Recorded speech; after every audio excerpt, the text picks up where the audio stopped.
Hello, Year 10. So I'm going to do a quick model answer or model kind of structure for how you're going to answer this 8-mark question on the sustainable management of whaling in the Arctic. Okay, so I'm going to underline and glance this question. I'm going to use the bug strategy here, which I recommend that you do for any question as usual. I'm going to start off by boxing my command word, which is discuss. But because of these keywords here, how successful, we're actually going to be considering this as kind of an evaluate question. Okay, so make sure that you don't get tripped up on that discuss word, but discuss how successful essentially means evaluate. We're going to underline our keywords, which are going to be one small scale example. Okay, so a small scale example in this case, we're only going to be allowed to talk about one, and we're going to be marked on the first answer that we give on, for example, we talk about whaling. If we go on to talk about something about like Prudhoe Bay, we're going to have problems because we're going to lose marks by only being asked to talk about one. Sustainable management is going to be the next thing that we do, and then the Arctic is the next thing we're going to underline in that question. So those are the main keywords that we're looking for, and that we are trying to make sure that we only talk about one example, which is going to be whaling. It's small scale, so that means we need to choose our kind of small local area, and that's going to be in the Clyde River or the Clyde River Basin.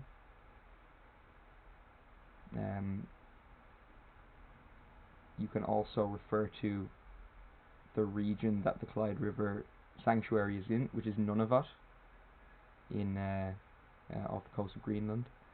And I think it's a really nice answer to a really nice topic to use this for, because it's quite engaging, as all topics are. But it is a really engaging topic, really interesting topic about how we how we have seen problems be tackled by small scale areas, especially through the Inuits who live in this area. Okay, so I'm going to go straight into what you might start off in an introduction paragraph. And in your introduction, you should be referring to maybe some data from that graph that we looked at, where we could see a brief sketch of the graph here, 1950 to 2010.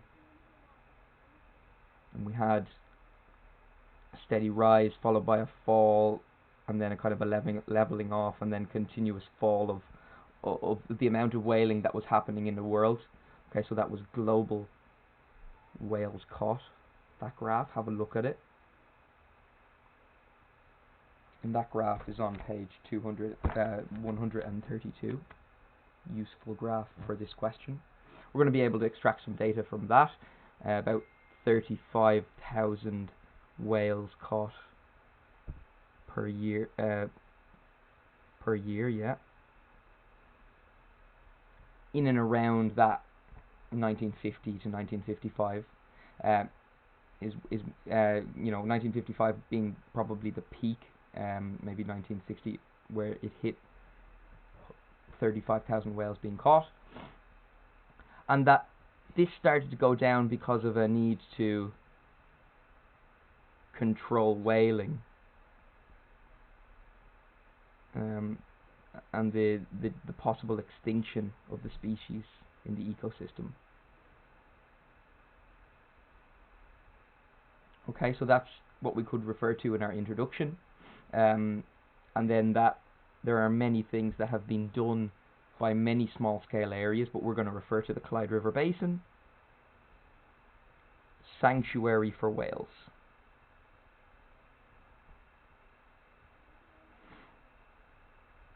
Okay, really easy structure to go with. This was opened in 2008. We're going to go into maybe our first Peel paragraph and what we might say for this. Point. We could make a point that this has been successful because it allowed your bowhead whales to migrate around Greenland on their way from east to west around Canada. So their migration route was facilitated by this sanctuary. It allowed them to take a little bit of rest. It allowed them to eat zooplankton from 2008 onwards in this area, which covered 3,360 kilometers squared. A large area for those whales to take respite. They couldn't really miss it. Like I said, they were able to feed on zooplankton in the trough of the Clyde River Basin, which we talked about today in lesson.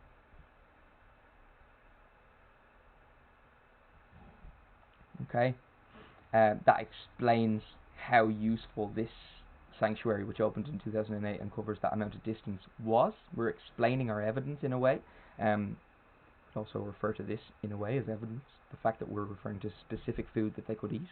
And then we're linking back to the question. As a result, it is clear that it's been successful, positive there, sign there for being successful, and you're going to explain how it's been successful. It allowed those whales to reach their, to migrate. It allowed them to do what they naturally do and be safe, something that whales in the past were not. Okay? And of course, this was all being run by the Inuit, so it's something that you can refer to here in the point. I should say that up there. Okay, now second Peel paragraph. I'm going to come down over here. My second Peel paragraph. Very briefly, I'm going to go through this because I want you to be able to structure the answers yourselves. You can take a negative or a positive stance. And you could actually, I'm going to do the positive, the second positive, and it's going to be when the first sustainable killing of a whale in 2014, put that down there, so sustainably caught whale is what I'm going to say here. That's going to be our point, that in 2014 these Inuit living in the Clyde River Basin were able to actually sustainably catch a whale, use its carcass for meat. Okay, so the carcass was processed. You can talk about the fact that it would have been used for oil, for bones for the construction of homes and stuff like that.